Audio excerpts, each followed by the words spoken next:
Hare Krishna. So we're continuing our reading from Srimad Bhagavatam.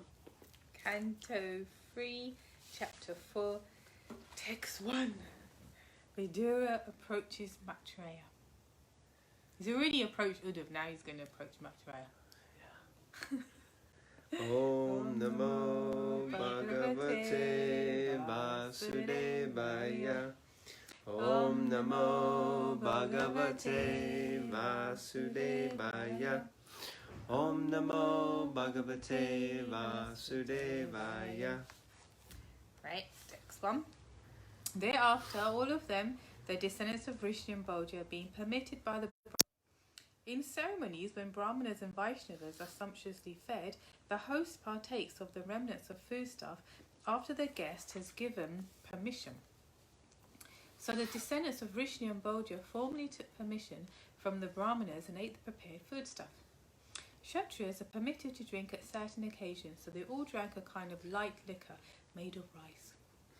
By such drinking they became delirious and bereft of sense, so much so that they forgot their relationship with one another and used harsh words which touched the cause of each other's hearts. Drinking is so harmful that even such a highly cultured family becomes affected by intoxication and can forget themselves in a drunken state. The descendants of Rishi and Bodhi were not expected to forget themselves in this way, but by the will of the Supreme it happened, and thus they became harsh towards one another. What a way to go. Hare Krishna, Bhavani. Not so, so lots of powerful points here. First of all, obviously the big question that, what is this family doing drinking if it's against regulations? But actually, according to Vedic culture and Varnashram, then different groups, like Kshatriyas are allowed to have more than one wife. They're also allowed to hunt. They don't generally eat meat, but they do hunt. Also gambling, that's how Draupadi was lost in a so-called gambling match. Although my understanding is that it's more a game of chance rather than like gambling. It's kind of like, someone's explaining it to me. I don't know if you've ever played the game Risk, or also have Dungeons and Dragons, which is like, it's a strategic dice game. So it's kind of like chess, but with dice, and you would move in military moves with the rolls of dice, so like that. But anyway, so Kshatriyas do that. But another interesting thing is, of course, it's made of rice, which I think Japanese, or I think it's Japanese liquor made from rice called sake, something like that, which not like sake's like Radha's sake. But and then of course Prabhupada makes this powerful point that this is the downside of intoxication, that even cultured people sort of act in inappropriate ways, and they forget themselves, Prabhupada says, in a drunken state.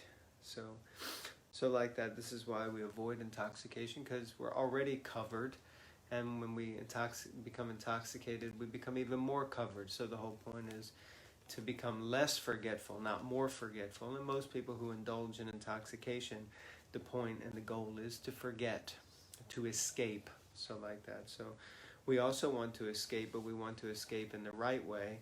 Their escape is done in a way that seems more like they bury themselves inside of the material energy rather than moving out of the material energy. So, like that. Any other thoughts? Okay, text 2. Haribol, Julia. Nice to see you. Text 2.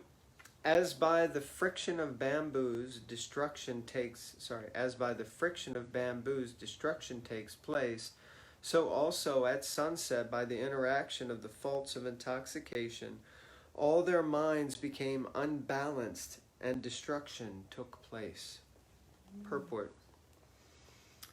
When there is need of fire in the forest, by the will of the Supreme it takes place due to friction among the bamboos. Similarly, the descendants of Yadu were all destroyed by the will of the Lord by the process of self-destruction. Just as there is no possibility of a fire's occurring deep in the forest due to human effort, so also there was no power in the universe which could vanquish the descendants of Yadu who were protected by the Lord. The Lord wanted them to be so destroyed, and thus they obeyed his order, as indicated by the word tad anujgata. So like that. So basically the point being that, like in the forest, when bamboo rubs together, it creates friction, and that's how forest fires start, just by small trees rubbing themselves together. So it's not that someone set the fire, it's that by nature, by the will of the Lord, in one sense it happens. So in the same way, no one can really destroy the Yadu dynasty except for Krishna, and because he willed it, then the like the fire starts naturally in the forest, then these descendants of Vrishni, they also became unmanifested. So.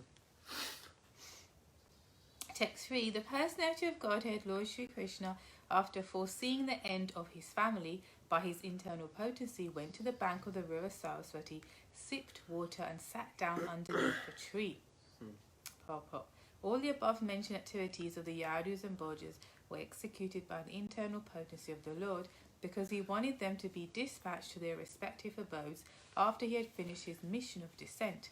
They were all his sons and grandsons, and were given complete protection by the paternal affection of the Lord.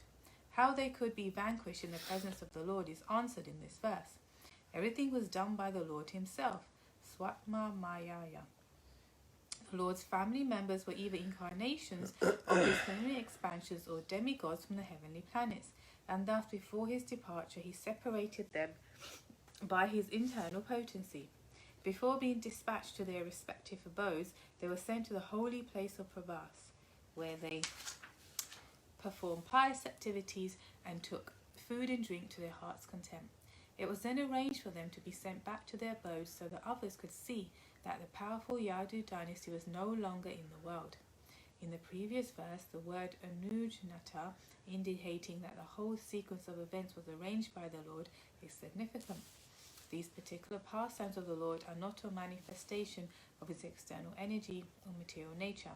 Such an exhibition of his internal potency is eternal, and therefore one should not conclude that the Yadus and Bhojas died in a drunken state, in an ordinary fratricidal.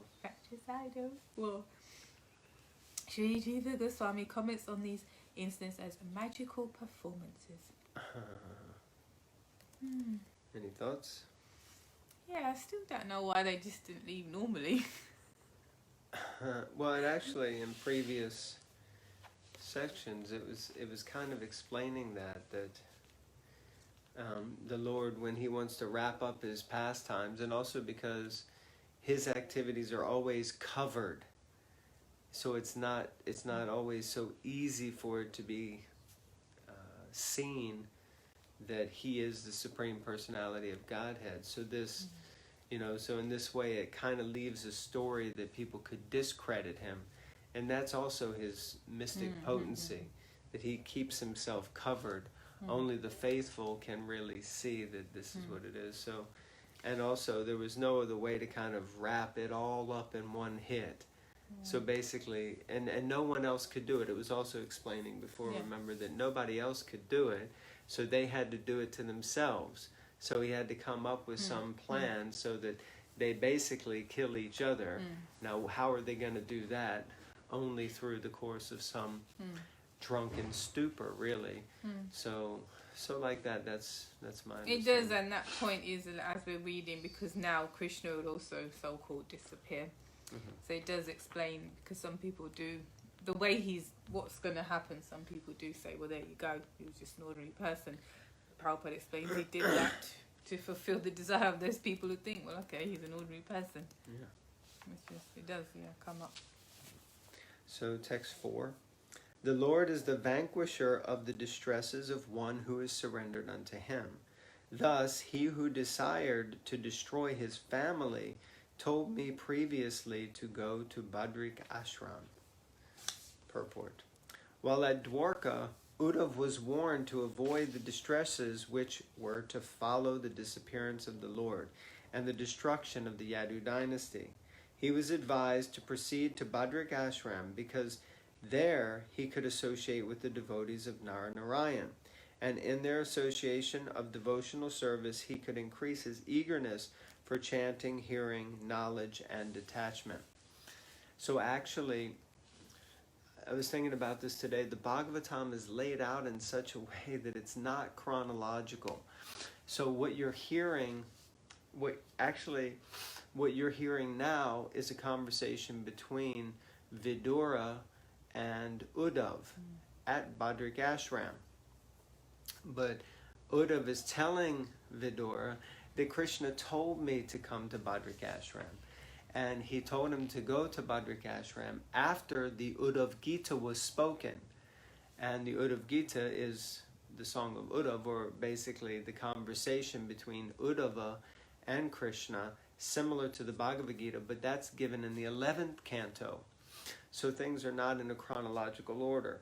But once you know the Bhagavatam in its entirety, in the sense of you get a feel for the layout of things, then you can then when you hear these things, you can start to understand it in context. But because it's such a vast literature, you really have to get a grasp and understanding, and it's not something that's going to happen probably in one reading and or even two. It's something that only by perpetual reading you start to live inside of it and have different revelations like that. Not that I'm having any revelation, I'm just repeating what other devotees have said, but like that. Me? Yeah.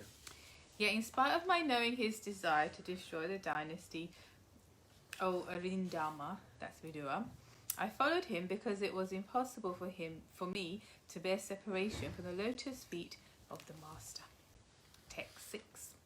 Thus following, I saw my patron and master, Lord Shri Krishna, sitting alone and deeply thinking, taking shelter on the bank of the river Saraswati, although he is the shelter of the goddess of fortune. Purport. Those who are in the renounced order of life often take shelter underneath a tree. The Lord was found by Uddhav in that condition of taking shelter, as do persons who have no shelter. Because he is the proprietor of everything, everywhere is his shelter, and everywhere is under his shelter. The entire material and spiritual cosmic manifestation is sustained by him, and therefore he is the shelter of everything. So there was nothing astonishing in his taking shelter in the way of the unsheltered who are in the renounced order of life. That's a tongue-twisting purport right there. Shelter and taking shelter of the sheltered. Of the shelter, sustained by shelter. Astonishing. And giving shelter. Yeah, unsheltered. Yeah. Any thoughts on that? I think we just said it. Okay. 4:7. The Lord's body is blackish, but is eternal, full of bliss and knowledge, and very, very beautiful. His eyes are always peaceful, and they are reddish like the rising morning sun. I could immediately recognize him as the Supreme Personality of Godhead by his 4 hands, different symbolic representations, and yellow silk garments. 4:8. The Lord was sitting, taking rest against a young banyan tree, with his right lotus foot on his left thigh. Although he had left all household comforts, he looked quite cheerful in that posture. Purport. According to Srila Vishwanath Chakravarti Thakur, the Lord's sitting posture, keeping his back against the newly grown banyan tree, is also meaningful. Ashwata, the banyan tree, is so called because the tree does not die very quickly. It continues to live for many, many years. His legs and their energies are the material ingredients, which are 5 in all: earth, water, fire, air, and sky. The material energies represented by the banyan tree are all products of his external potency and are therefore kept to his back. And because this particular universe is the smallest of all, the banyan tree is therefore designated as small or as a child. Tyakta pipalam. indicates that he had now finished his pastimes in this particular small universe. But since the Lord is absolute and eternally blissful, there is no difference between his leaving or accepting something. The Lord has now prepared to leave this particular universe and go into another, just as the sun rises in one particular planet and sets in another simultaneously, but does not change its own situation. That last sentence, quite powerful statement to help us understand how things can appear one way for us, but depending on your angle of perspective or your situation and where you're located, you can realize and understand it quite differently. But also, this is interesting, this analogy given by Srila Vishwanath Chakravarti Thakur, how he's understanding the Lord leaning against a small banyan tree with that posture and his leg crossed, as understanding that this universe is one of the small, one of the smallest, it says here, Prabhupada says, the smallest universe. Of course, we know we have a 4-headed Brahma, and in some universes they have a 16-headed Brahma, or 32-headed Brahma, 1,000-headed Brahma. So those are huge universes, and this one is considered relatively small. So much there, and we're like frogs in the well, right? Dr. Frog, we think we know so much about so much, but we really know so little about so little. Yeah. Text 9. At that time, after travelling in many parts of the world, Maitreya, a great devotee of the Lord, and a friend and well-wisher of the great sage Krishna Dwapaya Vyas, reached that spot out of his own perfect accord. Purport. Maitreya was one of the disciples of Maharishi Parashara, the father of Vyasadeva. Thus, Vyasadeva and Maitreya were friends and mutual well-wishers. By some fortunate accident, Maitreya reached a place where Lord Sri Krishna was resting. To meet the Lord is not an ordinary incident. Maitreya was a great sage and a learned scholar philosopher, but not a pure devotee of the Lord, and therefore his meeting with the Lord at that time may have been due to Agyata Sukriti, or some unknown devotional service. Pure devotees always engage in pure devotional activities, and therefore their meeting with the Lord is natural. But when those who are not up to that standard meet the Lord, it is due to the unforeseen fortune of accidental devotional service. Read that last sentence again. Interesting. So it says, pure devotees always engage in pure devotional service, and therefore their meeting with the Lord is natural. Okay. But when those who are not up to that standard meet the Lord, it is due to the unforeseen fortune of accidental devotional service. So you can say like that they say Prabhupada qualified us to be where we are. You know, we met Prabhupada, especially in the early days. Well, I didn't meet Prabhupada, you know, through his books, through his movement. But, and the devotees that we're reading about, if you're, you know, forever well-wisher, you could say they weren't definitely up to the standard, but it was definitely their good fortune that Prabhupada interjected and gave him devotional service. Well, it's hard to, I guess, assess or ascertain who's a pure devotee and who's not. Just hearing the discussion. He never agrees with me. I do agree. I agree with you. I'm embellishing upon your okay, your yeah, that's a good one. which says that all the people that met Prabhupada weren't qualified or whatever. We don't really know. In Leela. Well, I don't know in Leela, but anyway, the point I was going to make, or the embellishment was that, or is that, just like the other day I was hearing it described, you know, the Bhagavatam, and when it was spoken,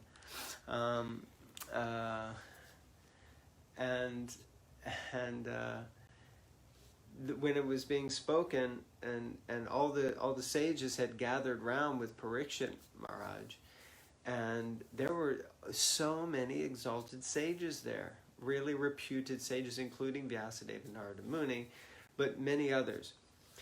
And they were all debating back and forth, what they should discuss with Parikshit Maharaj. But Parikshit Maharaj just wanted to hear pure devotion.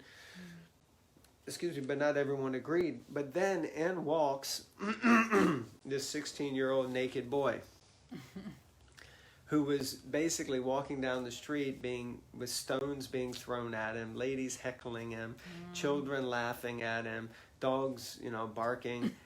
And, he looked like some sort of misfit. But in he walks, he's the son of Vyasadeva, and immediately these sages recognize, he is Shukadeva Goswami, he's a self-realized soul. He is qualified to speak the Bhagavatam. And then they elected him to speak.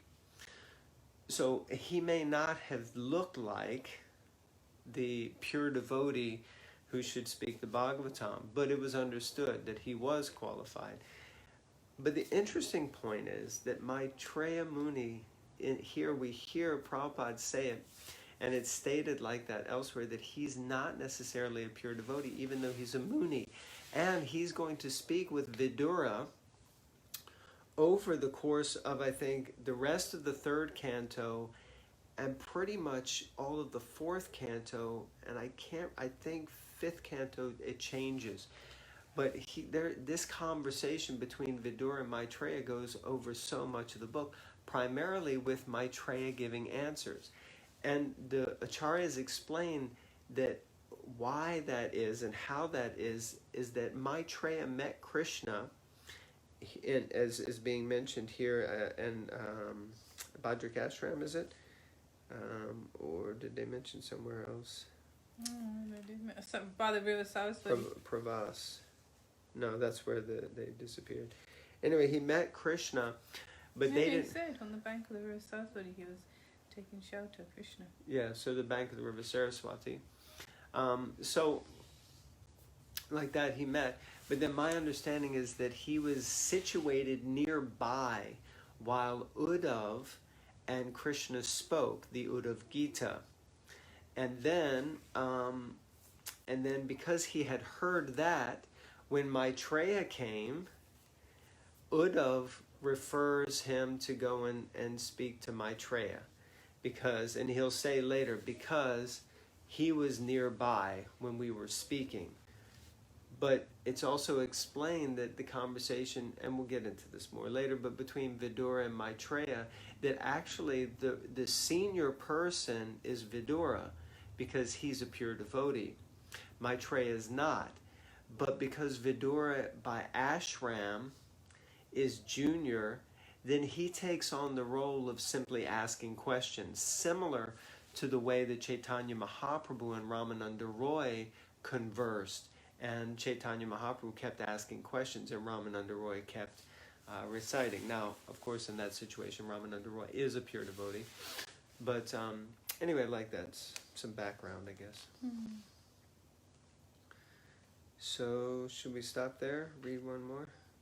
I think we should stop there.